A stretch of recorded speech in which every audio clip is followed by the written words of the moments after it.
The consortium of disability organizations say they're deeply disappointed with the last-minute cancellation of activities by the Social Development Ministry, which has occurred for the second year running. On the day that is the International Day of Persons of Disabilities, the organization said it was a slap in the face for people with disabilities in Trinidad and Tobago. The president of the organization said in a statement they're upset that the minister hasn't chosen to meet with them to highlight the work of organizations involved in helping people with disabilities. And staying with International Day of People with Disabilities, there's an underrepresentation of people with disabilities across society, many of whom still have difficulty in accessing public services, traveling or getting jobs. That's the view from the president of the Society of People with Disabilities, Roland Stewart, who on the day honoring this section of society worldwide gave CNews a close-up at what it's like for someone wheelchair-bound on the city streets. He spoke to Roger Dwarika and cameraman Gokool as he hopes his story will highlight the plight of the 100,000 differently abled people in Trinidad and Tobago.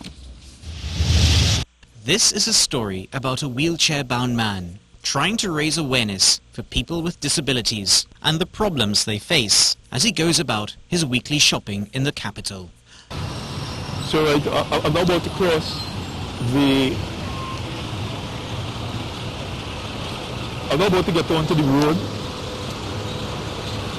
But people like us, we always tend to encounter this problem.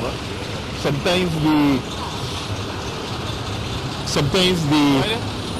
road, sometimes the canal are too deep for us.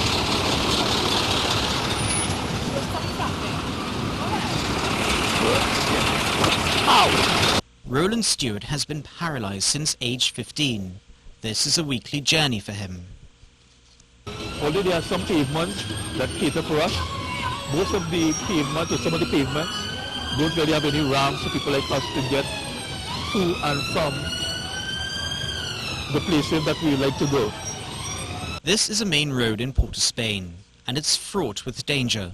The reason he's here, the pavements are too narrow, full of people, and cracked. Us. Imagine today's World Disability Day, and as we speak, I have to traverse in the road rather than the pavement. So we're hoping that the government of the day, and it's simple because the regional corporation, I was told, they are the ones who are responsible for putting the ramps into the pavement. And the various regional corporations hopefully will do the needful. But the real challenge is coming, nearing the curb. I'm now approaching the food store on the corner of Frederick Street. Now some of the pavements, as I will show you here, some of the pavements have ramps and some don't have. So like this one on the corner here, this one in the corner here has a ramp, right? But on the other side, it doesn't have any ramp, right? So there's a lot of inconsistency. Instead, Roland has to go to the top of the road, along Salvatore, to get back to the fruit stall. Finally, he's on the pavement.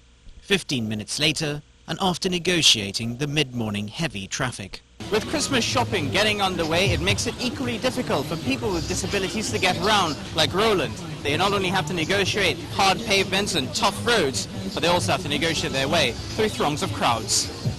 The kindly vendor helps Roland. Then it's on to Charlotte Street, far busier and where the journey gets much harder. Roger Dwarika, CNews.